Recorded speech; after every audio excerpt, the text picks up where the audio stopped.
شروع اللہ کا نام لے کر جو بڑا مہربان نہایت رحم والا ہے۔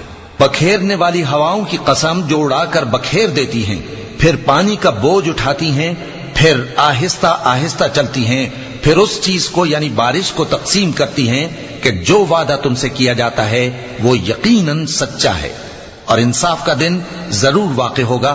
اور آسمان کی قسم جس میں کئی رستے ہیں کہ اے اہل مکہ تم ایک اختلاف والی بات میں پڑے ہوئے ہو، اس سے یعنی عقیدہ آخرت سے وہی پھرتا ہے جو اللہ کی طرف سے پھیرا جائے۔ اٹکل دوڑانے والے ہلاک ہوں جو بے خبری میں بھولے ہوئے ہیں، پوچھتے ہیں کہ جزا کا دن کب ہوگا؟ وہ دن ہوگا جب ان کو آگ میں عذاب دیا جائے گا۔ اب اپنی شرارت کا مزہ چکھو، یہ وہی ہے جس کے لیے تم جلدی مچایا کرتے تھے۔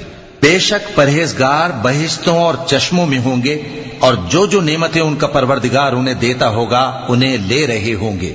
بے شک وہ اس سے پہلے نیکیاں کرتے تھے، رات کے تھوڑے سے حصے میں سوتے تھے اور صبح کے اوقات میں بخشش مانگا کرتے تھے، اور ان کے مال میں مانگنے والوں اور نہ مانگنے والوں دونوں کا حق ہوتا ہے۔ اور یقین کرنے والوں کے لیے زمین میں بہت سی نشانیاں ہیں، اور خود تمہاری جانوں میں، تو کیا تم دیکھتے نہیں؟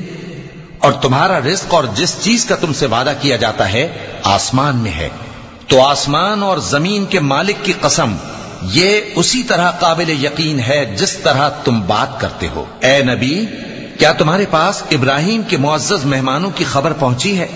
جب وہ ان کے پاس آئے تو سلام کہا، انہوں نے بھی جواب میں سلام کہا۔ دیکھا تو ایسے لوگ کہ نہ جان نہ پہچان۔ پھر وہ اپنے گھر جا کر ایک بھنا ہوا موٹا بچڑا لائے اور کھانے کے لیے ان کے آگے رکھ دیا۔ کہنے لگے کہ آپ تناول کیوں نہیں فرماتے؟ اور ان سے خوف محسوس کیا۔ انہوں نے کہا کہ خوف نہ کیجے، اور ان کو ایک دانش مند لڑکے کی بشارت سنائی۔ تو ابراہیم کی بیوی چلاتی آئیں اور اپنا منہ پیٹ کر کہنے لگیں کہ ایک تو میں بڑھیا، اوپر سے بانجھ۔ انہوں نے کہا تمہارے پروردگار نے یوں ہی فرمایا ہے، وہ بے شک صاحب حکمت ہے، خبردار ہے۔ ابراہیم نے کہا کہ فرشتوں، اب تمہارا اصل کام کیا ہے؟ انہوں نے کہا کہ ہم گناہگاروں کی طرف بھیجے گئے ہیں تاکہ ان پر گارے کی پتھریاں برسائیں جن پر حد سے بڑھ جانے والوں کے لیے تمہارے پروردگار کے ہاں سے نشان کر دیے گئے ہیں۔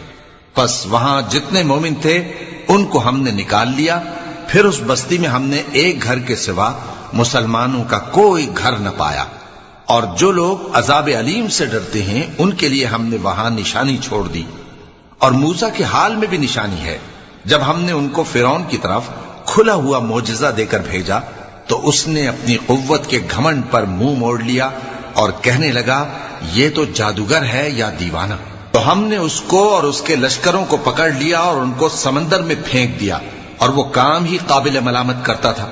اور عاد کی قوم کے حال میں بھی نشانی ہے، جب ہم نے ان پر نامبارک ہوا چلائی، وہ جس چیز پر چلتی اس کو ریزہ ریزہ کیے بغیر نہ چھوڑتی۔ اور قوم سمود کے حال میں بھی نشانی ہے، جب ان سے کہا گیا کہ ایک وقت تک فائدہ اٹھا لو، پس انہوں نے اپنے پروردگار کے حکم سے سرکشی کی، سو ان کو کڑک نے آ پکڑا اور وہ دیکھ رہے تھے۔ پھر وہ نہ تو کھڑے رہنے کی طاقت رکھتے تھے اور نہ مقابلہ کر سکتے تھے، اور اس سے پہلے ہم نوح کی قوم کو ہلاک کر چکے تھے۔ بے شک وہ نافرمان لوگ تھے۔ اور آسمان کو ہم ہی نے اپنی قدرت سے بنایا، اور ہم کو ہر طرح کی قدرت ہے، اور زمین کو ہم ہی نے بچھایا، تو دیکھو ہم کیا خوب بچھانے والے ہیں۔ اور ہر چیز کے ہم نے دو دو جوڑے بنائے تاکہ تم نصیحت حاصل کرو۔ تو تم لوگ اللہ کی طرف دوڑ چلو، میں اس کی طرف سے تم کو صاف صاف خبردار کرنے والا ہوں۔ اور اللہ کے ساتھ کسی اور کو معبود نہ بناؤ، میں اس کی طرف سے تم کو صاف صاف خبردار کرنے والا ہوں۔ اسی طرح ان سے پہلے لوگوں کے پاس بھی جو پیغمبر آتا تو وہ بھی اس کو جادوگر یا دیوانہ کہتے۔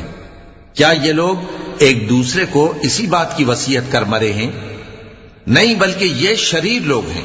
تو اے نبی ان سے منہ موڑ لو، تم کو ہماری طرف سے ملامت نہ ہوگی، اور نصیحت کرتے رہو کہ نصیحت مومنوں کو نفع دیتی ہے۔ اور میں نے جنوں اور انسانوں کو اسی لیے پیدا کیا ہے کہ وہ میری عبادت کریں۔ میں ان سے رزق تو نہیں مانگتا، اور نہ یہ چاہتا ہوں کہ وہ مجھے کھانا کھلائیں۔ اللہ ہی تو سب کو رزق دینے والا ہے، زور آور ہے، مضبوط ہے۔ سو کچھ شک نہیں کہ ان ظالموں کے لیے بھی عذاب کی نوبت مقرر ہے، جس طرح ان کے ساتھیوں کی نوبت تھی۔ تو ان کو مجھ سے عذاب جلدی نہیں طلب کرنا چاہیے، پھر جس دن کا ان کافروں سے وعدہ کیا جاتا ہے اس سے ان کے لیے خرابی ہے۔